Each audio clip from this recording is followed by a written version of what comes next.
Boys and girls, this is the Undisputed Era. Adam Cole, Kyle O'Reilly, Roderick Strong, and you're listening to Going In Raw, baby. This is Shayna Baszler, and you're watching Going In Raw.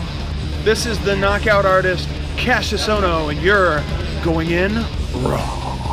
Hey, friendo, Steve here. And Larson. And welcome back to Going In Raw, the only pro wrestling podcast you need to be listening to right here at youtube.com/Steve and Larson, and available wherever podcasts can be found. Be sure to hit that subscribe button and the notify bell if you're watching us on YouTube to make sure you always get your new Going In Raw notifications. For example, this morning, everybody would be notified. New episodes, Fun Wrestling, W Steve W, the debut of Calabac, a huge heel turn. Yeah. Wow. What a lot to take in. The landscape of Friendo Unified Championship Wrestling is changing on a weekly basis. On a weekly, I dare say hourly basis. Tremors, if you really earthquakes, tsunamis, you name it, we got it. Yeah. Anyway, so it check really those is out. else. And you'll only be notified if you hit that notify bell. But first, hit subscribe. While we're on the topic of fun wrestling, there's a lot of uproar about Fun Illuminati here. By the terrible. Fun Illuminati. No, here's the thing. There's no uproar. They're terrible. Well, I mean, here's the thing. If you haven't watched Fun Wrestling yet, I won't spoil anything for you, but the finish to the AO Worm Angel match, I don't know how that happened. It was weird. I don't know why the outcome was what it was. Kind of forget what happened. Oh, yeah, it was one of those weird, wonky... Yeah, where the match just ends. Yeah. And so, Thayer at the bottom here says in chat, we're getting screwed, Wayne. There's a difference as opposed to, like, they're purposely getting screwed. You know... I don't know. Take it up with the AI. I kind of feel like if Steve W if they had been nicer and more open to Steve W, I might have drafted them. Oh, they would have been. And they would have been at the center of controversy every week, but at least there would have been maybe some more ups and downs. Right now, it's only downs with the Fun Illuminati. Oh, just wait. You say that every week. I haven't even seen the Freak Legion. Yeah, they had a match. They had one match. Yeah. Where have they been since then? Cooled off. You're cooling their momentum. There's a lot of stories going on Fun Wrestling. You can't get them all in one episode every week. Ooh, it's too much going on. 2 episodes confirmed per week? No. Fun Wrestling? No. Anyways, so yeah, there's that. And then, of course, this Friday morning around 9:30 a.m. Pacific, 12:30, so noon 30 Eastern, and whatever the equivalent to Brexit time that would be. I don't think. Is it 8:30 or 7:30? I think it might be 7:30. I think there's a window of time when we're on different. Like I think it goes they do to 7 daylight hours, savings, opposed to 8. different time of the year than we do. Yes. Anyways, I think you're right Brexit about sometime that. in the early evening. We're going to be going live with our watch party, WrestleMania 2000, 2000, and yeah, that should be pretty fun. It should be interesting. I really haven't seen that show since I was there live in attendance. Yeah, you were actually there. Save for the ladder tag team match, I've seen that since, but the rest of the card, I don't think I really. Everybody's seen the bits and pieces of that one. So yeah, that's going down tomorrow morning. That should be a lot of fun. And yeah, we're also, of course, available on the Patreon at patreon.com/Steve and Larson. A lot of reward tiers over there. It really does keep the show afloat, and we really appreciate all the patrons out there, starting from $1 all the way up to, well, technically we have like a $200,000 tier where he'll too sweet me once a week for 52 weeks. No, it's just once. It's a one-time deal. We have some new patrons in. I want to give them some shout-outs. El Chupacabra, Jim Nimick, Michelle Reed Kirkland, and Justin DeTore. Thank you. Thank you to all. Thank you. It really does. And we got a bunch of great rewards over there. Go check out the Patreon. Yeah. Including a lot of bonus episodes of $5 a month. Tons of bonus content. Lots of bonus content. Today, I might try to download that slap-off video. Oh, man. Can NXT, if NXT ever goes to Russia, can NXT Russia be, because I think this emanates from Russia. Yes. Can it simply be can they just absorb the slapping tournament? That was one of the best. If anybody follows us time. on the Twitter, I retweeted this. I tagged you in it, and you never text me about anything that I tag you in on Twitter, but you texted me and said, "Holy crap, this is amazing." I said, "Holy shit." That guy got the shit slapped out of him. I think I said, "Holy shit, this is the best thing ever." Yeah. It was amazing. Oh, my God. I watched it 3 times. I giggled the whole time. Oh, God. That poor bastard in the white shirt. I don't think I've ever seen anybody almost get knocked out by a slap. Oh, he was wobbly for minutes after getting slapped.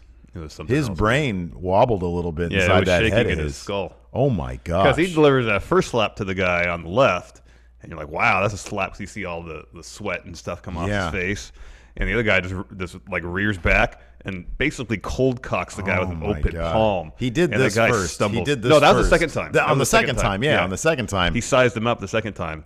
The ref threw up the X too. Yeah. It was great. Which I think It was means great. this guy's done. It was so good. So yeah, maybe on Overrun today, I'll see if I can download that and we can watch it over and over Yeah, again. so 30 minutes on 30 loop. minutes on loop, yes. That's a good idea. Waymaker says, I watched that slapping contest a few weeks ago. That shit is brutal. Oh my gosh. It's amazing. Oof, boy. Amazing. Couldn't do it. Amazing. Not into it, but I'll watch it. No, I would never all do day it, long. but I would watch it on loop all day watch long. it all day long. It was amazing. Anyways, we should probably talk about wrestling because that's why everybody's here. I don't know. I kind of want to talk about slapping contests. I mean, look, here's the thing. We really do need to talk. We need to go get some lunch and talk about the future of going in Raw. Do we want to continue with this pro wrestling business or all slapping all the time? now the wrestling business isn't a nosedive, man. It's never been less popular. I feel like slapping is on the rise. Yeah, man. That's an up-and-coming sport. Slapping tournament is where it's at. Exactly. Buy early, and we'll be at the top. Yeah, exactly. You know, we'll leave pro wrestling to the Wrestle Talks, to the Cultaholics, to the But here's Zanes. something else to consider, though. There's that. But consider this. If we get out in the front of the slapping business, Oh, we'll be the Wrestle Talk of slapping. no, I'm saying that we could be at the not just the forefront of coverage. We could help the growth of the actual industry. Yeah. we can be an important part in the growth of a brand new industry worldwide. Right there. You know what that brings? Money. What else? Fame. Prestige. Fame. Yeah. Prestige is a nebulous thing. Sort of, fame if we were single women. But now maybe we'll finally get the respect from our wives that we've been yearning for ages. Yeah, I don't think covering slapping is going to give us any sort of respect from the spouses, man. Well, pro wrestling ain't doing it. Well, at least that's an established industry here in the States that Yeah. that is apparently makes money not just for people within the industry, but people kind of tangentially involved like us. I'm going to do a react video with Lacey for the slapping thing. Okay. So you can check it out, our reaction to it today on Overrun for $5 on the Patreon. And then over on the Friendoville, Lacey and I is going to do, because I want her to check this out. I need her to see slapping, It's less slapping, just more open-handed punching. I want to get a lot of reactions from it. I want to bring my dad in, see what he has to say We need to about find out slapping. if there's a regular broadcast of these contests, and if so, how we can access them. Are any Americans involved in this? Can we do shoot know. interviews Don't know. with slappers? Don't know. It's amazing, whatever it is. It's amazing. So the landscape of Takeover New York. Changed significantly. It was a really good episode of NXT. Really good. Yeah, there was Really like good. a- there was there a was match, but it was a fantastic A match. Yeah, but it was like a Takeover level A match. Yeah. And thank God the guy who opens our intro by saying, "Boys and girls, he is getting shot at gold, Larson." Yep. He's getting his shot. Hopefully it won't be the last shot at gold. Yeah, hopefully not. Show kicked off with Triple H. Well, hold on a second. What? Let's nutshell the rest of this stuff. 205 Live was really good. Oh, man, that was great. That match, ooh, boy. Yeah, that was main good. event was really good. NXT UK was all right. Well, NXT UK It was hilarious because, well, number one, we got Eddie Dennis, which is always great. That dude is the biggest lumber. We got like a screwball comedy segment between Amir Jordan and Kenny Williams. That was the least funny thing on the show. There's actually multiple funny things on the show. The main funny thing on the show was Pete Dunne. Evidently, all he needs is body language. No, it wasn't even that because we don't get enough. The shots of him are so quick we can't get anything from body language. It's some sort of telepathy. He's communicating directly with Johnny Saint and Sid Scala. Yeah. His desires to face Walter at NXT Takeover New York. Yeah, that was apparently he mimed it within a span he of a did moment. this and Yeah. then walked out. That was it. It honestly looked like the real life version of a 2K19 intro promo botch, promo glitch. It was as if for that exact moment, the most important part of the whole promo you want, the capping situation malfunctioned on you. That's exactly what it seemed like. and they didn't realize it till they got to the editing room. Yeah. And then they walk in there and they're like, oh, we don't have what we need. Why didn't they just shoot something at the Performance Center or something? I don't know. Yeah, I know. Why didn't they? Look, we'll go through. Unless Peter Dune's schedule was so packed that he couldn't find time to. No, there's ways. We'll power rank them when we get to that segment. Top 5 ways they could have made that better. Because that was horrible. It was the one spot that you needed. And here's another thing: is like commentary. They weren't live there. That's green screen they're standing in front of with a blurred out shot. They were not in things Coventry. going on in the background. They were not there for Coventry Conference. So why couldn't you just call Nigel and Vic Joseph in at least to make it crystal clear. Yeah. Peter Dude wants Walter, instead of Nigel saying, "Oh, 3 words is all it takes for Pete Dunne to get his point across." Yeah. I mean, I was able to put it together because the crowd was chanting Walter. Yeah. And they kind of alluded to Walter, but why couldn't they just make it clear? I don't think anybody knew until. I don't think anybody I honestly think nobody quality checked it. I think there was a bad edit, and nobody quality checked it.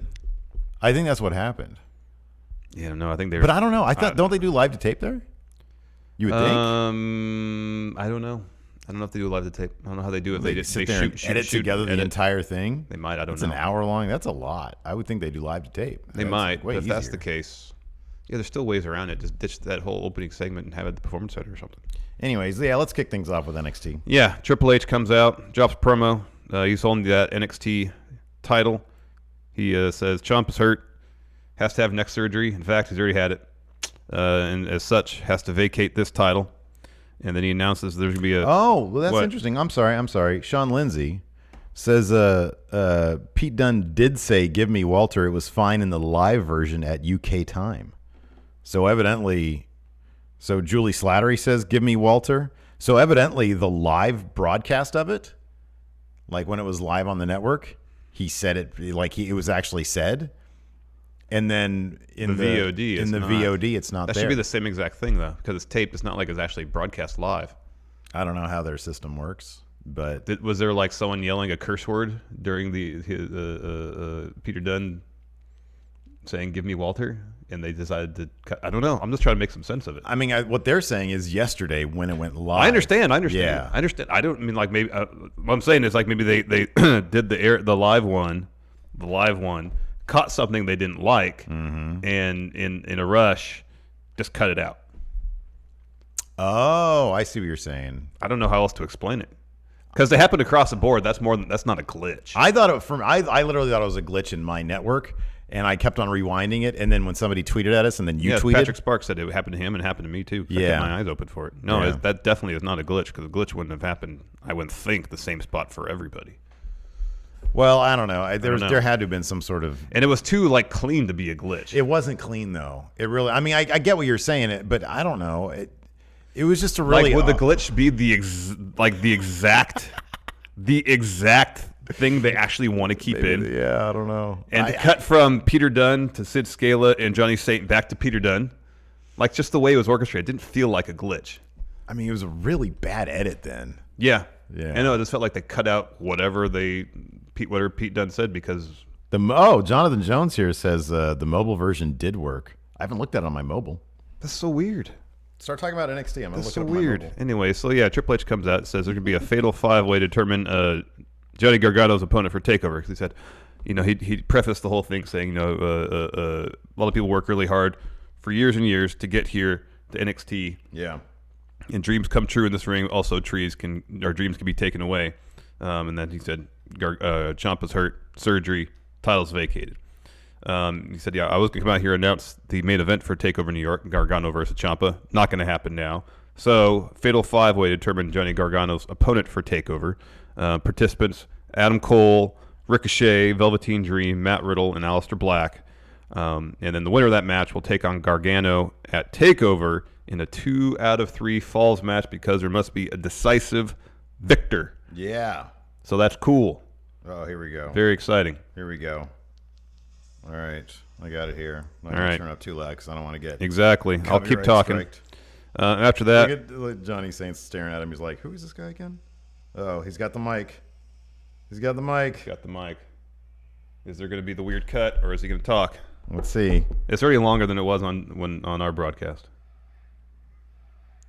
I think I remember this, and then it goes to him, and then it cuts to them awkwardly. Oh, yeah. Oh, yeah. Oh, he just said it. Awesome. That's so confusing. That is really weird. I'm like, why is the mobile version different than... Mass hallucination is my guess. It's weird. You, me, Patrick Sparks, and a bunch of other people. I don't get it. Yeah. It's weird. Anyways, after that, Kathy Kelly was going around Full Sail asking various people what they thought of this Fatal 5-Way tonight, their predictions for it.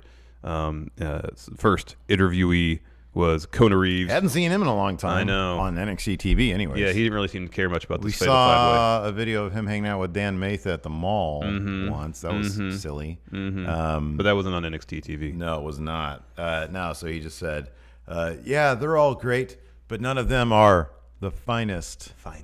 And then he left. And then Forgotten Sons come in. In my mind, he walks down the hall and just starts crop dusting. Kind of feel like that's his thing. And then Forgotten Sons come walking out, and she's like, hey, Forgotten Sons. And then they just keep on saying, yeah, we forgot about again. Steve Cutler said, Forgotten Sons, forgot about again. Okay, we get it, dude. We get that that's your thing. Yeah. And so they say, yeah, we're not really focused on that. Hopefully, Aleister Black and Ricochet, they'll be so focused on that, they're not going to pay attention to us. I like that's what the strategy they're hoping for. They're hoping other people forget about them. Like, they're upset about being forgotten, but they're hoping people forget about them. Yeah, exactly. You can't have it both ways, Forgotten Son. It's not, we want our opponent, we want to prove definitively, and I know they're heels, but whatever.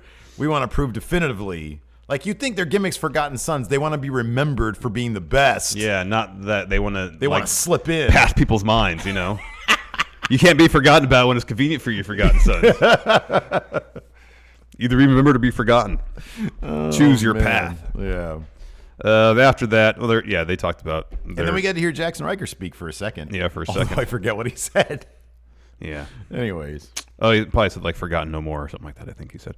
After that, we had the first of two video packages about this fatal five-way main event for the show last night. This one had Velveteen Dream and Aleister Black and Ricochet. Yes, it was cute. Ricochet number one. Ricochet is one of the most amazing superstars in all of WWE. But the fact that he is that, and yet still has that look on his face like he's just happy to be there, He has the right amount of happy to be there. He does, yeah. The exact right amount. Yeah. And so him and Aleister Black are standing next to each other because obviously they're a tag team, the Dusty Classic, and on main roster now. And Ricochet says his little bit, and then Aleister Black says, something fade to black. Yeah. He says, everyone in that ring, bar me, will fade to black. And then Ricochet just goes, like that. Yeah, like, me too. Yep. So there was no like drama there or anything. There was like, no, that's not going to happen. He was just like, what he said. Yeah. Yeah. That was good stuff. It was. After that, we had a brief little video package about Tommaso Ciampa's neck surgery. You see him. I would assume either his girlfriend or wife and their child. Oh, he has a little baby. I didn't know he had a baby. Ooh. I had no idea. Oh, man. I started watching, speaking of babies, started watching that Madeline McCann documentary, the little girl who went missing in, I think it was Portugal. It was a British couple. It's on Netflix right now. And oh god, what's it called? The Disappearance of Madeline McCann, I think. Oh, all right. It's like really prominent on all the stuff right now. Everybody's talking about it.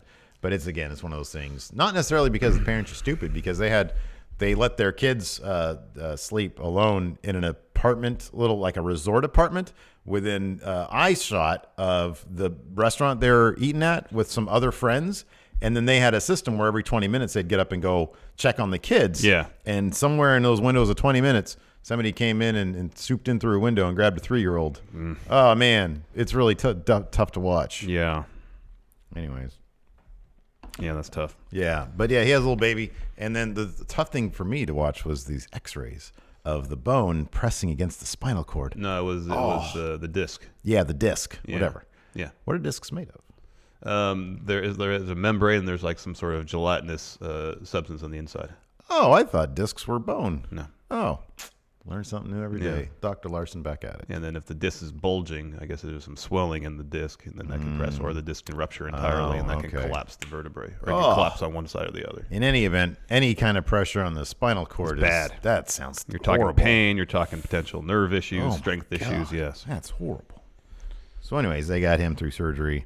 And then we got another fatal five-way. They said, the doctor in there said the prognosis that usually recovery time is about a year. Bone has to heal to bone. Yep. Is what he said. They that do takes bone a year. graft, yeah. For complete healing, yeah. Oh, boy, oh, boy. Because, I think that's the case for like any broken bone. It takes upwards of a year for it to heal up. Yeah. But since the neck is very particular, or you have to be very particular in the neck in terms of the stability of it. Like you don't want any sort of instability in the spine because you're risking paralysis. They give you the full year. Anyways, yes. Second video package for Fatal 5-Way. Adam Cole, baby. Matt Riddle. I love Matt Riddle because he didn't care that he said, coming up at NXT New York Takeover. Yeah. he got the order wrong, Yeah. which I would too. Promos are difficult. Yeah. I just love that Matt Riddle kind of doesn't care because he's just Matt Riddle and Exactly. it's okay. It's fine. I'm going to make them all. I'm going to get that title, bro. The way he can pivot, though, to being bro, to being it's awesome. Serious Yeah, on it's a dime great. and have it being completely fluid and consistent with his character is great. Yeah. It's great.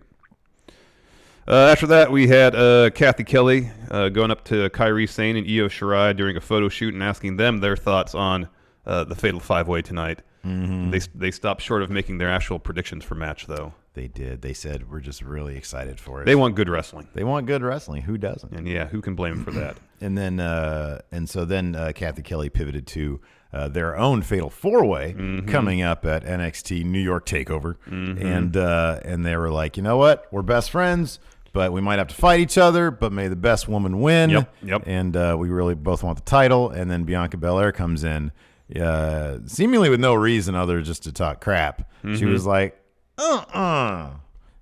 she's like, you and me have a problem, Io Shirai. Now Kairi saying you and I evidently have a problem. I'm going to go through both of you guys to get that NXT championship. Should be a slam bang match, though. That could be a killer she's match. Still undefeated. Yeah. Boy, I can watch Io Shirai wrestle all day long. Yeah. All day long. Yeah. She's terrific. She is terrific. And that brings us to our main event, Fatal 5-Way, Adam Cole, Bebe versus Ricochet versus Velveteen Dream versus Matt Riddle versus Aleister Black. They gave it a ton of time. This match never let up. It was just consistent, exciting, thrilling action. Yeah, it was great. Near falls all over the place. Pins being broken up. It was reminiscent of the North American title ladder match, just obviously without a ladder. I was going to say that or the halftime heat tag match. Yeah, Very sure. reminiscent of that. Yeah. Since a lot of these competitors were in that match as well. There's this really good moment towards the beginning where everybody was kind of like these little one-on-one segments for the most part, people getting thrown out. And then it got down to Ricochet and Aleister Black. Up to that point, they had not touched each other. They had not fought whatsoever. And so they're in the ring. They're kind of facing off. They just kind of look at each other. And it's like, all right, well, we got to fight now. They shake hands. Yeah. And they're about to throw. Adam Cole comes in, breaks it up. Yeah. It was just kind of cool. I was wondering how they were going to handle tag team partners going, fighting. Yeah. Whether they're going to go through the entire match without. And I think after this point, through the rest of the match, they didn't throw blows against each other either. Yeah, I think you're right about that. I don't think so. Apart from maybe that part where Ricochet did the Hurricane Run off the top rope to the outside if Aleister Black was standing out there. Right, yeah. But directly, I don't think there was any one-on-one action. I think you're right about that, yeah. Which is pretty impressive. They managed to get through a 25-minute match, orchestrated in such a way that the tag team partners don't throw hands. Well, it's kind of crazy, too, because it wasn't that long between them seemingly needing to... I don't know how much time they had to prepare this match. Yeah, I know. You know? I know. I mean, I guess if you get everybody in for a good... I don't know how long. I don't know how long it takes to prepare a takeover level match. Yeah. So many moving parts. I mean, you have to figure, obviously, the veteran aspect of all these guys, basically, will help quite a bit. But I mean, all these guys have wrestled in PWG. This felt like a PWG match. Oh, yeah, it totally did. Yeah. And I'm sure those matches are just put together. Those guys show up and then they just do whatever. Yeah, I don't know. I'm kind of fascinated. Like, I don't know how much of that is called in the ring and how much of it is. I'd imagine like they show up. Remember we went to the first show, like the Young Bucks showed up like, I don't know, like an hour before the show was to start. When we got there, basically, which was like an hour or 2 hours before. Yeah. So I imagine they show up. They're in the locker room. They talk to whoever they're wrestling that day and just put the match together right then and there, I would think. I think you're probably right. Yeah. I would be surprised. There's a whole lot of like emailing in advance about ideas. Oh, right. Really specific. Anyways, after that, Velveteen Dream goes up top for a Purple Rainmaker, I believe on Aleister Black. Matt Riddle catches him, hits a German suplex. I think Dream kicks out, and then Matt Riddle puts Aleister in the Bro Mission. Dream breaks it up. There's like a consistent and constant back and forth between Matt Riddle and Velveteen Dream because they have a match coming up at Takeover too. Aleister starts to set up Velveteen Dream for the Black Mass, lifting him up with his foot. Adam Cole, Bebe, pulls him out of the ring, throws him into the ring steps. Back in the ring, Matt Riddle puts Cole in the Bro Mission. Dream breaks it up. Second time Dream has broken up a potential win for Matt Riddle.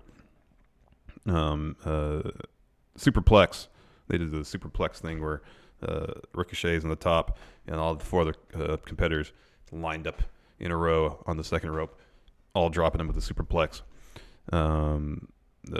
Alistair goes for a pin. Matt Riddle breaks it up with a senton. That was rough.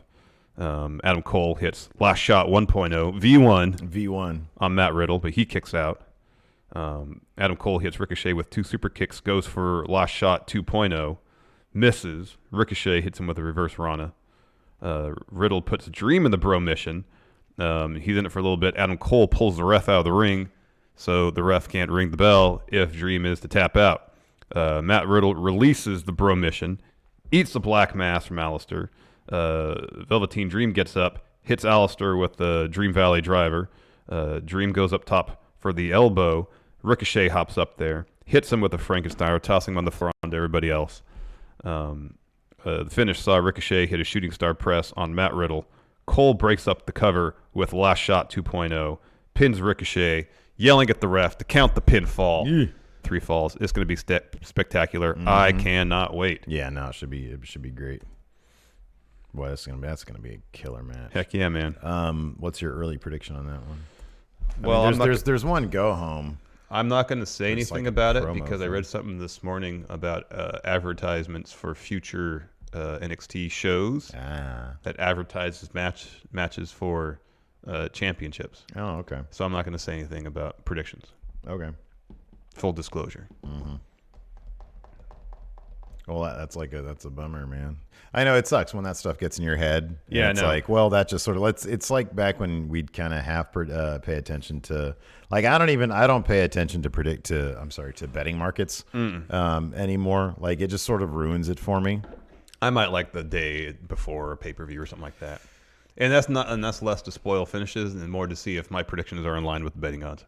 Yeah, even that I don't do because I don't care about my predictions as much as I do about getting genuine sort of reactions to events. Well, there was that point and after... I don't want the entire card just being like, okay, well, there was that point after, SummerSlam 2017 or something like that, where the betting odds seemingly weren't as ironclad in terms of results as they were prior. Yeah. So I don't really worry about it so much in terms of spoiling anything. Yeah. Okay, that's fine. So we'll just move on. Because here's the thing. Even if I start talking about how I feel it might go, you're going to have to sit there like a slab. And that's no fun. Well, you can. You feel free. I know, but then I'm going to be like, I think it's going to be Adam Cole. Huh? He blinked 3 times. That's a yes. No, what do you think's going to happen? I'm just curious to know. There we go. I don't know. I mean, I think some of it, like when I think about it, I think about the fact that Gargano basically just got called up, but then Ciampa is back, he's going to be off the shelf for a year, and I don't know if they were linked on Main. So the fact that Gargano seemingly was on the precipice of getting called up would make me think that they're going to go with Adam Cole as champion, and they're going to try to maybe pull the trigger on the Undisputed Era being draped in gold. In gold, yeah. Although when he mentioned it's been 2 years now since he's been in NXT, basically. That's a long time. It is. That is a long time. So I don't know. I would like when we come down to predictions. It's hard for me not to say it's going to be Gargano. Simply because... No, it seemed like that was going to be the result anyways, because the idea was initially was that Ciampa was going to take time off to heal up his neck after TakeOver, which would mean Gargano would have won the title then. But at the same time, I guess in my mind, considering how the landscape has changed now, Gargano winning the belt is good. He kind of needs to beat Ciampa for it. Yeah, beating Ciampa is sort of the bigger thing. Yeah. And kind of for the title also. Because the title that's kind of the thing. Like, Ciampa successfully has renamed that title Goldie. Yeah. I hope it sticks. Yeah. I really hope it does. So at this point, Gargano just winning the belt, while neat, it's not going to have the same impact. It's not the fulfillment of his destiny. Exactly. Of the story. It's not, because it was for him to completely vanquish Ciampa, he had to beat him for the title. Mm-hmm. That was Gargano's stated mission. Yeah. And without that, him just winning the title just isn't going to be as impactful. Yeah. Storyline. It'll be very interesting to see, Like, I don't know. I don't know if he's gonna stick around for another year and a half to close out this Ciampa thing. I don't know. I mean, there's no certainties when it comes to that neck of Ciampa's. Nope. So I don't know if they're gonna want to wait around for it'd him. be a bummer. You had this great feud, this great story unfolding. They already had to alter it apparently with this takeover match, so Ciampa could take time off to heal. And now it's obviously Ciampa's health is first and foremost. So it's kind of a bummer they invested all this time and energy creating this really interesting story with actual depth to it. Yeah. And then they don't get to see it all the way to the end. I would think if you're Triple H and you understand that, okay, well, they just tried to bring up Gargano, so that might still be a thing on Vince's agenda. Mm-hmm. I would probably try to go this route. I'd put the title on Adam Cole and then try to, I'm not going to say recreate, but you can't, but try to make a story that somehow is as compelling as the Gargano Ciampa one, with the Undisputed Era as this sort of unbeatable beast that Gargano then has to chase. And then maybe at the SummerSlam takeover, you make the title switch there. Like, he feuds with Undisputed Era between now and then, and as like a pure babyface chasing the title. And then maybe then you do it. Yeah. Because maybe at that point you can have the big title win, and then maybe he gets through that, and then I don't know. I mean, that's what you maybe do, because I kind of agree with you. Him winning that title now, although I don't know, man. If it's a 2 out of 3 falls match, the crowd's gonna pop for him. Oh yeah, I getting mean, that title if you want to be, it'd be a massive pop. I'm kind of surprised they didn't try to kayfabe Ciampa's injury at all, saying that Gargano hurt him. Something like that, Yeah, no, you know what? I kind of am, and I'm kind of not. Triple H there is just that understanding. I mean, that's the one thing about Triple H, is that he has that understanding with Full Sail and with the NXT universe. Yeah. He doesn't try to pull the wool over their eyes. Right. When something is serious, he understands that we understand that, being thrown into the LED in a super kick, that ain't going to make a guy go in for neck surgery. You can get away with that on main roster. You can get there. You can have a Cena match where Drew McIntyre barely touches him, and then they can run it in slow-mo and say, oh, look, here's where Cena got injured and had to go in surgery. And everybody's just supposed to buy it, even though it's a bunch of BS. Mm-hmm. And I think he just understands that there's the hardcore audience nature of NXT. We're not going to buy that. Why even try? It means much more for him to come out and say, wrestling's a tough business where dreams can become nightmares. Dreams can begin, dreams can end. That's kind of interesting. Kind of. So yeah, I don't know. I mean, I guess I kayfabe it less to. It could be an interesting story beat for the story if they tried to do that. Yeah, I mean, that's the only reason I thought they might do it, as opposed to cover up. Oh, Ciampa didn't get hurt through wear and tear. It was the viciousness of Johnny Gargano. Less that, just more like, okay, well, this is a story beat you might be able to utilize. But given that Gargano had his big reveal as, oh, I've just been a good guy playing the system or playing Ciampa, my plan came to fruition. Then you're sort of bringing Gargano back to, man, this guy's kind of a son of a bitch, because now we're going to show some footage of Ciampa with a baby. You know what I mean? Yeah. So I don't know. Then we had NXT UK. Johnny Saint and Sid Scala hit the ring, and Johnny Saint says, "We've got a big announcement. I don't really know what it is. So Sid, you go ahead now. Take it away."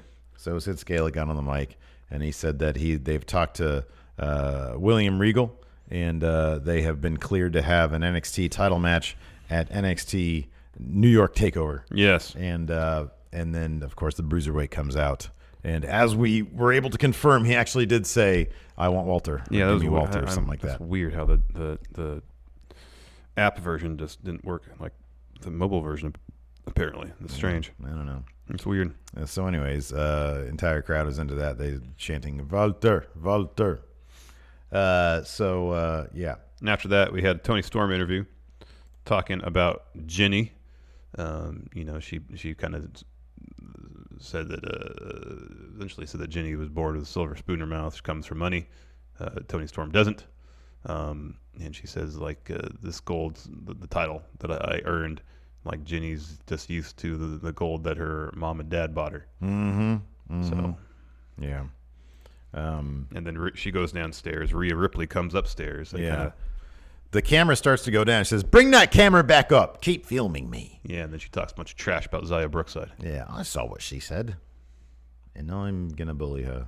Now you can turn the camera off. Stop recording. Yeah, she's the director. Yeah. Look at me, I'm the director. Yeah. After that, we had Eddie Dennis versus Ligero, who's been part of the UK scene for 20 years. Everybody boos Eddie Dennis. He's got that great Dateline theme. I can't get enough of him, and yet I hate him. It's great. I love Eddie Dennis matches, but he's so bad. Yeah, he's not. It's just he's not awesome. Good. He's not good. That's like the nexus of wrestling for me. Is when there's a guy who's just so bad that I really want to see him. There's so much so bad about him. Yeah. His ring attire, the way he lumbers about the ring. Yeah, he lumbers about like he's Giant Gonzalez. Yeah. When he's the same height as Drew McIntyre. And Right. that's the thing. But he doesn't seem that he's so skinny. He's not that strong. But then he pulls off some pretty impressive. I know. He impressive looks feats. like in terms of what his body looks like, is like me Yeah. if I was 6'5". Right. Yeah. You know, proportionally. You know. Yeah. Like he's not jacked, but then he does the razor's edge thing. Yeah. Which is rough on the shoulders. Yeah, and all these guys are so small that like he's so tall, He and looks he has gigantic, to like he has to like bend down. It's like a really tall dad having to deal with a toddler. It just looks like it kind of hurts and it's Yeah. kind of awkward. Yeah. It's all that stuff. But then he like makes these sounds and he has these really goofy faces. Yeah, it's too much, man. Oh, I love it though. It's too so much. wonky. It's Not so into it. bad it's good. Not into it. Anyways, He won with his finish. Yeah. It was a decent match. Eddie Dennis Yeah. could throw a decent forearm. I'll give him that. Yeah. He's just so awkward. Yeah, it's really awkward. Everything about him is really awkward. Yeah. Even his ring attire is so bad too. Because it's like basketball shorts, but it's not. It looked like it's made of velvet. his tank top part looked velvety, and then his shorts looked velvety, and they How had do like you rebrand him? What would you put him in? I feel like he looks like he belongs. he should dress like just go full on with the headmaster gimmick. God, okay, yeah. Put him out there in like Jack Gallagher type stuff. Oh yeah. Or what if he did like a Baron Corbin type? Yeah, exactly. Okay, I feel you. Oh, I see what Jack Gallagher when he was doing the thing. Yeah, Okay. yeah. Yeah, no, I feel that. That'd be good. I was thinking like, what if? Because he's got the vibe. How about this? He does the headmaster thing, and he make him mad. He rips the shirt off in the middle of the ring. That'd You be know great. what his vibe is? His vibe is ambitious boyfriend who keeps failing. Like he's got a girlfriend who's on the rise, and he's just a loser. He doesn't come off like a headmaster for one thing. He does not have vibe of headmaster. Well, when he was doing those sit-down interviews, when he's speaking in his hushed tones, he kind of does. Well, yeah. He's got the vibe of a guy who should be wearing some, I don't know what the British equivalent or the Welsh equivalent, because he's from Wales. I don't know what the equivalent is to Costco, but he looks like he should be wearing Costco sweatpants and a loose T-shirt that he's had for way too long. And he keeps on talking about, I'm going to do this, I'm going to do that. And then never his does any of girlfriend's it. like, I've been supporting you for 7 years now. You just need to hunker down and get that job that my dad has been offering you. That's what you need to do. But he's got far bigger dreams than working at the recycling plant. Exactly. Yeah.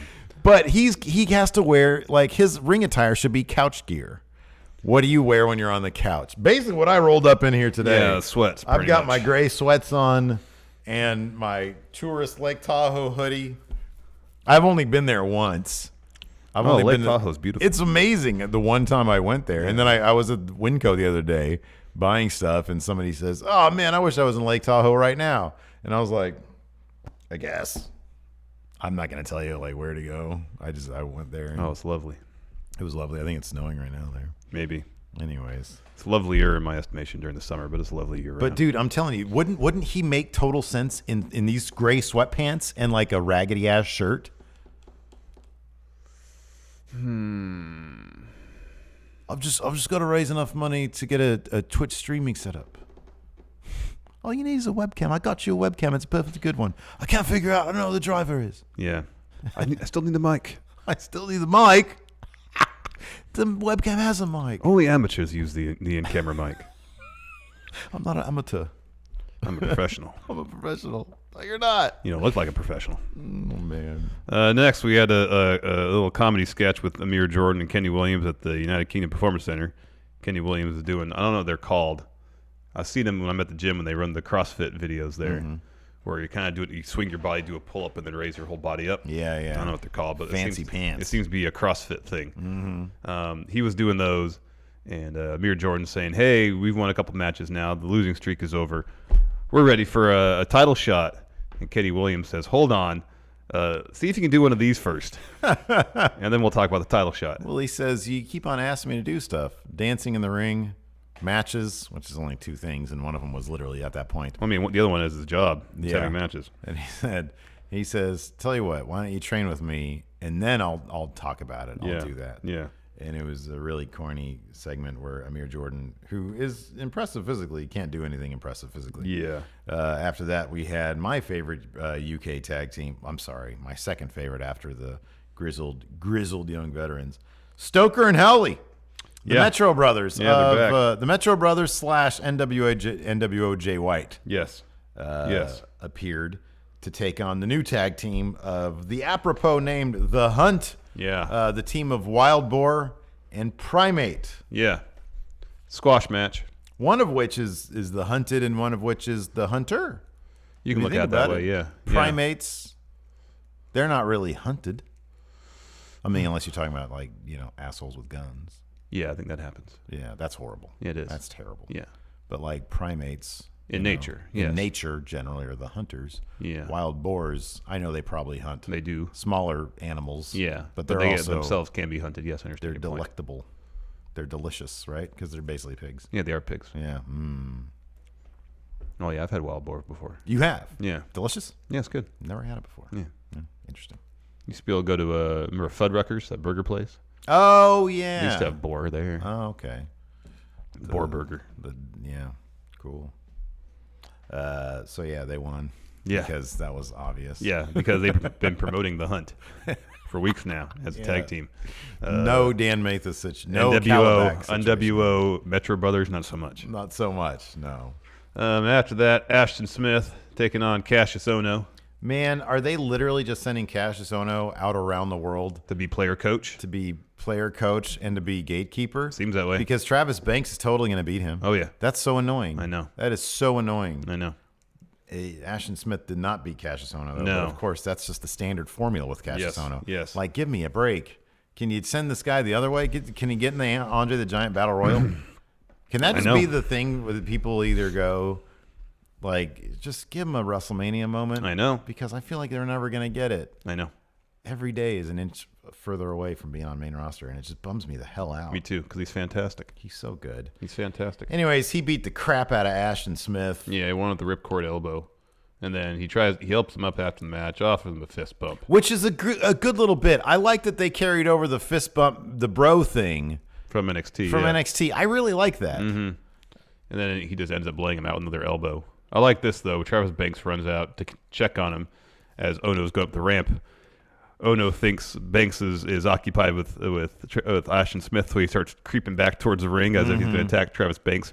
Travis Banks puts his head up and says, "Oh, I see you." Whoa. And he's like, "Oh, I didn't do anything." That was good. I like that. Nope. Oh, yeah, maybe. I like that. Yep. That was good. Oh, this next part was my favorite. Yeah, this was pretty good. This should be every single week. We should get wrestlers in a pub. Pub Gallus. Pub Gallus. Or any wrestler. They only go to pubs there. That's what they do. Yeah. In the UK. The pub is the center of culture. Yes. In the UK. So we got Gallus in a pub. I get that they were trying to maybe go for like a Guy Ritchie type situation here. Gritty, a firm. I think they call them firms there, which is just like, when dudes get together and they act like they're serious about stuff. Yeah. It was shot really, really well. It was shot really well. Looked kind of cinematic. Yeah. Very, the depth of field. Shallow depth of field, yes. Very shallow. And Gallus was saying, or Gallus, Joe Coffee. They were drinking tea. Yeah. Not coffee. And or pints. No pints. Yes. Which kind of bummed me out. Yeah, no. I mean, it's still a family-friendly product, I guess. Yeah. I really wish that this would have been like 8 pints deep. and then what are they saying? You know? I know. Oh, Wolfgang, I've known you for a long, long time, man. Oh, you're the best. You are Gallus. No, you're Gallus. You're Gallus. You're Gallus. We're all Gallus. Anyways, they were making plans. They were saying, we beat a bunch of lame guys. We need to beat not lame guys. Pretty much it. Pretty much it. Where's my scone? I'm drinking my tea and eating my scone with it. Yes. Gallus. Scones are Gallus. Yes, right, Wolfgang. Gallus. Wolfgang, Yes. are scones Gallus? Scones are Gallus. All right. Let's get some points now. After that, main event, Tyler Bate versus James Drake. This was a really fun match. It was really good. I didn't know you can get tea in a pub. Yeah. I mean, I know, you get pub food. I think that's the equivalent. If you go to a bar here, you can get a cup of coffee. Yeah, that's right. That's right. So I think that's kind of the equivalent. Yeah. You're kind of in trouble if you go to a bar and get a cup of coffee because you're just in a bar early. Really early. They open up at 10. I'm there. Give me some coffee. Maybe they're time to get started again. Maybe it's I didn't necessarily say it had to be coffee with booze in it, but you get a cup of coffee. Maybe they're in there. They're showing some sporting event you want to see. No, I'm not talking about booze. I'm talking about it's 10 o'clock in the morning. You roll out of bed. You were just there at 2 o'clock in the morning. All right, gotcha. I mean, that's what I used to do back at the old bar back in the day. Yeah. Yeah, give me some coffee. Anyway, this Tyler Bate James Drake match was a lot of fun. It's a good match. I miss having like a headquarters for a bar. I used to have that headquarters. Mm-hmm. Having a bar for a headquarters, that's the best. Mm-hmm. All right, everybody convene at the bar. Mm-hmm. That's the best. Now I got kids and everything. Anyways, Tyler Bate versus James Drake. I didn't take a lot of notes on it, but it was a really fun match. It was a really fun match. You know the one thing that Tyler Bate does that I cannot stand, that doesn't make a lick of sense to me, is when he does the standing, not moonsault, the standing shooting star press. And he always just lands with his arm almost draped on the guy. Like, he never lands belly on the guy, which is how I feel it should be. Yeah. But it's almost like he's desperate just to get some body part on him to make it make sense. No, I never really noticed that. And they sell the crap out of it. It bugs me. But he is a special guy. Tyler Bate is so special. Oh, man, he's crazy athletic. Yeah. He can pretty much do everything. Oh, yeah. Do anything. Yeah. I wonder if this corkscrew senton's his new finish now, ditching Tyler Driver 97. It's pretty awesome. It is pretty cool. It's pretty great. Mixing it up. That's awesome. Mm-hmm. He's like, what, 23, 24 I like years when old? wrestlers have multiple finishers. Oh, me too. Me too. And then afterwards, we go backstage. Walter is leaving Johnny Saint in Sid Scala's office. They come out and they confirm Peter Dune versus Walter, Takeover New York. Peter Dune. It's a done deal. Versus Walter. They had talked to Regal. Confirmed the match is a go. Wayne said, proper wankers go to pubs and ask for coffee. But what about tea? Hold on. Did he say anything about tea? What about tea?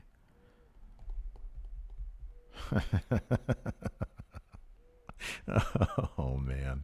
Anyways, 205 Live. I thought it was awesome. We had Mike Kanellis. Sean Lindsay says, I'm pretty sure Gallus was drinking coffee. Those look like pub coffee cups. Oh, okay. I didn't know they had coffee there. I thought it was exclusively tea. I thought all they did was tea over there. I don't think that's the case, no. No? Okay. Well, always learning about my homeland. Dragon Reborn says, Eddie Dennis looks like a furniture mover who denies breaking something. I can totally see him wearing the little gear that you wear around your waist. Yep. The stabilization belt or whatever it is. Yep. I could see him wearing protects that. him from back injury. I could totally see him as a mover. Yeah, I know. I've got bigger dreams than this, you know. Oh, what's that? I'm gonna be a Twitch streamer. You probably stick to moving. I last night I had watched my wrestling early. I got done with it early, so last night I was getting some work done. I flipped on my Fire Stick, and I looked at I was gonna look at the Twitch. Just see what's going on Twitch, because it's always weird. Yeah, it is weird. There are some like really high quality live streams from I don't know where, someplace in I don't know if it was Japan or Singapore or what, but they're just out on the streets of someplace, like looking at all these little tech shops because they love the tech stuff over there. And but it's like super high quality. That's cool. In the moment, it's like, oh my god, all sorts of different parts of the world you can just check out on Twitch. Then there is another guy.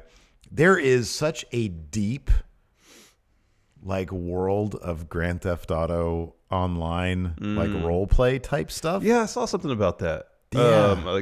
Is it Ricky that tweeted it or something? Yeah. So there was a guy who was buying a car at a car dealership, and he was talking about financing In GTA 5. Yes. There was no like webcam. He was just talking about buying a car in a car dealership in GTA. That's so weird to me. People sit and watch people live out their normal everyday lives, but in GTA. Yeah, I don't get it. And they don't sticky bomb people. See, that I don't get. I don't understand it. Oh, I want to buy this car. Throw a sticky bomb at it. Well, no, it's like, I want to buy this car. What are your terms? This? Oh, yeah? Sticky bomb. Yeah, right. Yeah. Twitch is a crazy place, man. There are people out there. It is crazy. I love it, man. Just, you want to be weird, be weird. That's what we're in now, man. You want to be weird, just be weird. Adam Darwin says a lot of YouTubers are getting into GTA role playing. It's weird. The game's already been out for like 4 years, 5 years. It's been out forever. Been out for a while. And now there's role play involved. You know, like, yeah, I've got my normal job, but then I also have a job in GTA. Yeah. He was talking about just like transporting like crates for like RP, which I think is the currency. That sounds boring. I'm going to have a job in GTA 5. It's going to be a fun job. It's going to be like something involving sticky bombing people. Exactly. Yeah. Because he was talking to this dude. I don't know who he was. This dude was talking about following the law. Boring. Right? Boring. It's GTA. It's literally called Grand Theft Auto. The name of the game is a crime. Why would you want to? That defeats the whole purpose of it. It's so know. boring. Role play is something fun. Yeah, like a guy who sticky bombs people randomly. Yeah. It's amazing. Yeah. Because I'll get on there. They have a lot of these fun races now. Yeah. I'll get on there and do like races and stuff just for fun because it's, I don't know. And then otherwise, I'll just like go out and about. I'll get in a car. I'll just start driving around and running over people because it's fun, or sticky bombing them. Sticky bomb. Trying to create as much mayhem as possible. With Yes, sticky exactly. Bombs. Yes. Closing off roads with sticky bomb. We've done that before. Yeah. Oh, that's the best. Or like setting up roadblocks and then just watching all the cars ram into each other and then sticky bombing them. Yeah, it's great. I want to do that right now. What I don't want to do is follow the damn law. Yeah, no. I do that in real life. I don't want to transport And it's crates boring. for money in real life, much No. less in a video game. No. But anyways, people enjoy it. I guess. Oh, good for them. Exactly. Good for I them. don't understand it. Anyways, 205 Live opened up with Mike Kanellis versus Akira Tozawa. Drake Maverick had said, next week you'll get real competition. Yeah. And so Mike Kanellis had real competition. Former Cruiserweight champion Akira Tozawa. Prior to the match, Maria Kanellis cut a promo. She was really good. I imagine she used the term 16 years in this industry at some point. Yeah. Let's go straight to the finish because it was great. So Akira Tozawa is going the top rope for the senton. Maria gets on the apron. We don't quite get a Carl Anderson dance situation. It was almost there. It was almost. She was leaning against the ropes, saying hi. Yeah. Kind of, shaking her hips a little bit. A little bit, yeah. Akira was bit. like, get out of here. She's like, oh, I like it up here. It's comfy. It's comfy, yeah. Yeah, she did a stretch. Yeah. Stretch. Yeah. And then, so he went running to the other side, but that gave Mike Kanellis a moment to come to, get his knees up, and then he did that cool finish of his. Yeah, it's like a crossroads. Yeah, so he picked up the win against real competition Akira Tozawa. And it's the greatest. Greatest. Love I ever known. Yeah, that was good stuff. And after that, we had a backstage segment where Cedric's getting interviewed. In walks Buddy Murphy, Tony Nese. Hi, Cedric. Remember that time you couldn't win this from me? And then you tried it again. And guess what? At WrestleMania, you're going to try it again and you're not going to win. And then Cedric says, oh, you don't think Tony Nese has a chance, huh? That's not what I said. Look, Tony's trying to get my head. In your head. Oh, I don't know. I mean, it sounds like pretty clear that you don't think Tony Nese has any chance. Just said, Oh, I'm he's there. great. He's my training partner. Look, I've got little tiny jeans on and my little shoes that don't look like I've got socks, but I've got socks. He's got socks on. He's got socks on because otherwise you don't want sweat in your leather shoes. Sweaty feet are no fun. Hey, Cedric, you can't have my title. Make your shoes stinky. I don't want stinky shoes, Cedric. Tony Nese is my friend. So it was good work by Cedric, driving a wedge between Buddy Murphy and Everybody Tony Nese. was really good in this. Yeah, it was. Cedric was, because it was long. It was It long. was like 3 minutes long. And they were just, it was like a bunch of dialogue, a little short film scene. See, this is the kind of thing where they can really use like the better camera. Yes. You know, this is where you More want 24 fly on frames. the wall type deal. Yeah, exactly. Like try that instead of just, hey, let's awkwardly all have a conversation and there's like a dude with a giant camera on his shoulder here. Yep. That doesn't make any sense. Nope. So 205 Live, that's the show. You can do different stuff because nobody's watching. Yeah, take chances. Yeah. The chances you're taking stylistically on NXT UK, you should bring over to Yes, 205 Live. exactly. Cedric. I'm happy they ditched the iPhone promos with words all over the screen at least. Mm-hmm. Oh, I know. That was crap. Yeah. Yeah. Main event for number one contender spot, taking on Buddy Murphy at WrestleMania. Tony Nese versus Cedric Alexander. Hell of a match. These guys are outstanding talents. Oh, man. This was crazy. And, man, Tony Nese with basically like a face performance here. Because Cedric, I mean, Cedric, he wasn't doing this heel, but, like, he's so difficult an opponent that you can't help but be the underdog against him. Yes. He's the foundation of the division. Completely, totally. Tony Nese ended up winning. He kicked out of a lumbar check. One of two men to do it. Who's the other? Don't tell me. Is it Buddy Murphy? Yes. Is it Buddy Murphy? Okay. Yes, Buddy Murphy. And then Cedric goes for a second one. There's some like roll-ups. Nese gets up, hits the knee, sends Cedric to the corner, hits the running Nese for the win. Afterwards, Cedric gets up. Cedric's one of the best sellers. He is. Period. In ring, that dude can tell a story and do some character stuff As good as anybody. He's like top so 5 good. in the company. He's maybe so good. top 3. Maybe number 1. And so he gets up after he kind of shakes the cobwebs out, checks to make sure he has all his teeth. Gets up, kind of shakes Tony Nese's hand. Mm-hmm. You know, he's being good sport despite the obvious disappointment. Buddy Murphy comes down the ring. He raises Tony Nese's arm. Celebratory mood. Yeah. And then Tony Nese turns his back. Bang! Hits him with a V trigger. Mm-hmm. Ow! Oh, you're not my friend anymore. Not friends. We're going to WrestleMania. It's my title. I guess Tony Nese has to find a new workout partner. Yeah. Body guys, no more. Yeah, but boy, that was a heck of a match. Yeah, it was fantastic. I think, I don't know, man. I like this match a lot. They got a week or two to build, which should be really good.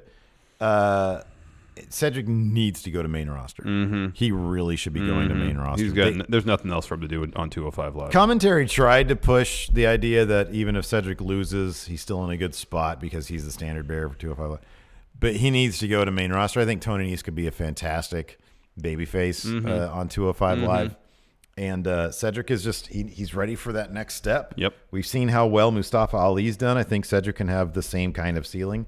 And I hope he goes to Raw.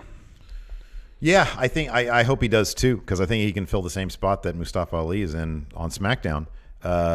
So I kind of expect to see Cedric in the Battle Royal. I think it'd be cool. Here's the only potential downside to Cedric going to main is even if you bring up Tony Nese as your kind of top babyface, then you kind of have just one major babyface on the show. I mean, Tozawa's a babyface. He does good work, but he's so inconsistently booked. True. Brian Kendrick, he's just more or less Tozawa's buddy. Hard to take him seriously. He seems like he could turn heel at any moment. And then they could make something big out of Humberto Carrillo. Yeah, they definitely could. It's totally like sort of a. But that's still several months away. That's still, they need time to develop them. So they might consider the show somewhat bereft of baby faces if they bring him up. I wonder if they'd send Buddy Murphy up. Maybe have him drop it to Tony Nese and then send him up. Yeah, because there's plenty of heels on 205 Live. Right. Plenty. Drew, yeah, I mean, because I could see a Drew Gulak Tony Nese thing. Yeah. But I think the main thing is they need to reload. Yes. They need to reload. Yes, they do. Enter Johnny Gargano. Or Kushida. Yeah. Although I think Kushida is he gonna be sitting in the crowd at Takeover? Kushida, God, he could go straight to main. Oh yeah, man, obviously, totally could. But I don't know.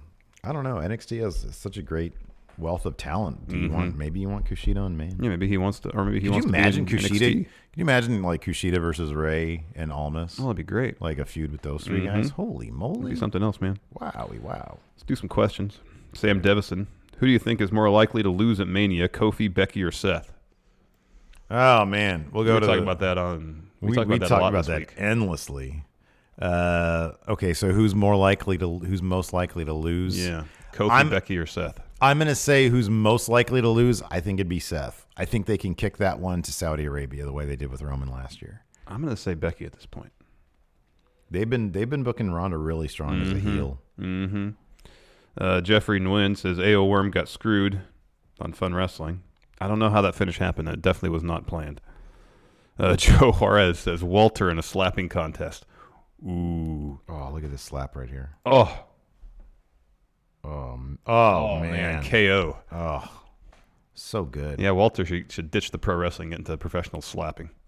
Let's see here. Over on the Discord, no, not doing that. Somebody asks us, who is this Hafty asks us to do going in raw math on basketball players since it's March Madness. No, I'm not going to do that. It's strictly wrestling math. We'd have to come up with a whole new algorithm for basketball. Yeah, because the skill set's different. Yeah, Cody Miles.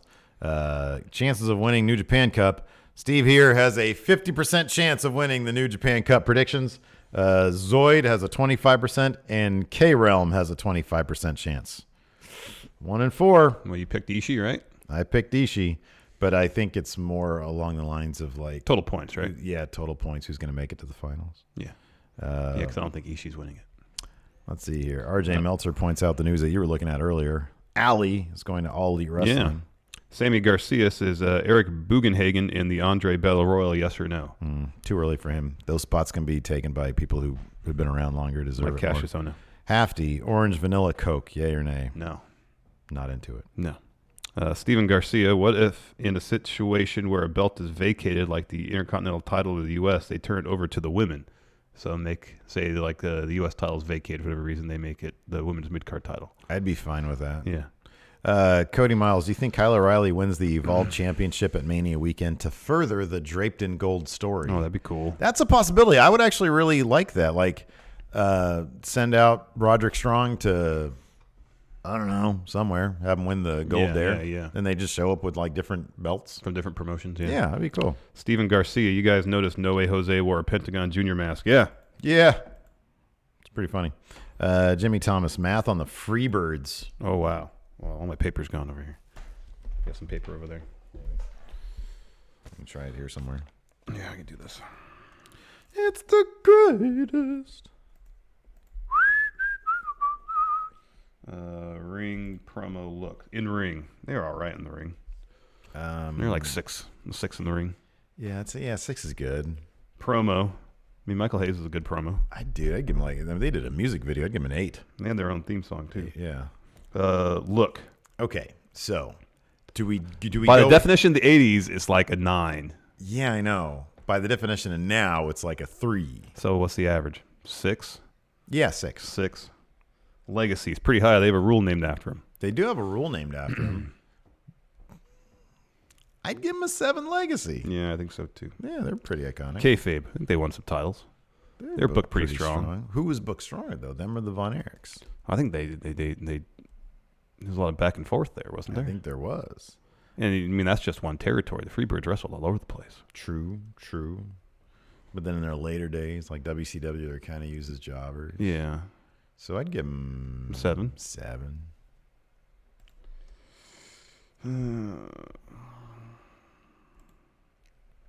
Almost a 7. Wow. Okay, that makes total sense. 6+. Strong 6+. Strong 6+. Almost a 7. Robbie Hyde, fantasy book Gargano versus Colon. What happens next? Cole wins it, and Gargano chases it till SummerSlam. All right, there you go. Brandon Lusala, how much to get Larson to shave his beard? A lot. I'd do it for charity, though. James Fletcher, just want to say you guys are awesome and have helped me over the years, especially since my little girl has early stages of leukemia. You guys are making it just about bearable. Well, our heart goes out to you. Yeah. Undisputed Bebe, did you guys watch In Living Color? So good. Yeah, I did. Oh, I loved it. That was a good show. I loved that show. Yeah, man, that was great. Dragon Reborn, top pick for winning Andre Battle Royal. It's probably going to be Braun. It'll probably be Braun. God, that's so boring, though. I know. I think that the SNL guy, Is Colin Jost going to win the Andre Battle Royal? Yeah. Oh, man, I don't know if I like that or not. I think I love it. Yeah. I'm a big Saturday Night Live fan. Yeah, me too, but Sammy Garcia, what can Brian Kendrick do to become a babyface? He is a babyface. He looks like he did 20 years ago. He was a babyface. Yeah, he turned baby when he changed his look to early Brian Kendrick. Mm-hmm. Yeah. Wolfpack for life. Is it better to have a 15 to 20 minute match on the pre-show or have a 5 to 10 minute match on main card? You always want to be on main card. These days, especially when they bring it up in storyline as a mark of shame. Yeah. You don't want to be on pre-show. Yeah. You don't want to have it's better to have a 3-star match on main than a 5-star match on pre-show. Yeah. Probably. More people will watch it. The base hit king, Eric Blaha. What's the best wrestler gimmick that shouldn't have worked but did? The Undertaker. Yeah. That really shouldn't have worked. No. It's a dead man, or he's a Zombie, vocation? or he's a necromancer. What is it? I don't know. Yeah, is he a mortician? Is he all those things? Worked Is really he a biker? well. Yeah. What is it? And then it changed. Yeah, what is it? What is it? I don't know what it is. It's probably the greatest gimmick of all time, and it shouldn't have been. Another one, Diesel. Was he a truck, or was he a truck driver? Right. Was he anthropomorphic truck man? Yeah, or truck driver. Or was he a driver of truck? What Who truck fully driver embodied calls the nature of being a truck. Yeah, right. Which one was it? I don't know. I don't know. Did that gimmick actually work? I mean, he was champion for a year, so I guess yes. I think it worked based on the power of his personality. Although, given that when he came to WCW, he didn't like try to continue it on as just truck, you know. Well, he couldn't because My God, look. It's truck. It's 4-wheeler. No, 8-wheeler. 16-wheeler? What are those trucks? Depends on if you got a trailer on it or not. Yeah. Diesel, truck. What's another another synonym? Semi. Oh my God, it's semi. He kept the tassels on his ring gear though. Yeah, he Diesel. did. So Yeah. there were some calling cards there. DJ Booty Dan, do you feel that the crowd during 205 Live directly affected the level of success with the face turn for Tony Nese? It felt like they turned him because they didn't want to have a heel match, but they did it without any build-up. No, Tony Nese's promos lately have been more underdogish than like, oh, I'm best friends with a heel. Yeah. He's been chasing the title. He's been teetering the line of face heel for a while. A while I feel now, like. yeah. Dragon Reborn. Which wrestler would thrive in the Star Wars universe? Bray. He's got Sith powers. Yeah, he does have Sith powers, or he claimed to. But it just ends up he's in a lightsaber duel and just projects some bugs on the ground and leaves. Right. Does anybody have a sci-fi gimmick? I don't think so. There's no sci-fi gimmicks these days. Well, I mean, you have to go outside WWE. You have to Yeah. go to like Aerostar. Yeah. You know, guys like that. Drago. Oh, he's a dragon. Okay, so he'd be like a Game of Thrones guy. Mm-hmm. Does anybody have like a light sword? No, but Aerostar has a giant real sword now. Yeah, that's true. So he could be in Star Wars or Game of crossover, Thrones. or Conan. Yeah. What about Velveteen Dream has some powers. He can use the Force to turn on and off lights. That's true. All right. Thayer Thabata, how much time does Nice versus Murphy get at Mania? Is it over or under 13 If minutes? it's pre-show, probably get 15. Yeah, I could see that. It probably will be pre-show. Even though the match is going to be really good. Let's see here.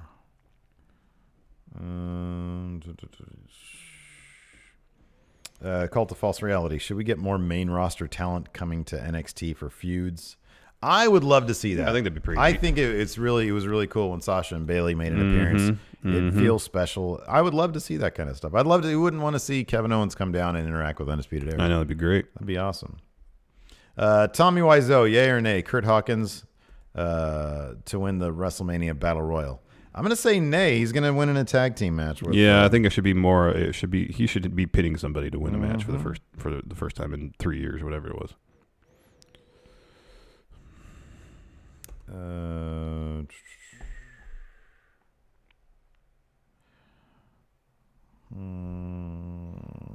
One more question from the Patreon here. All right. We'll call it a day.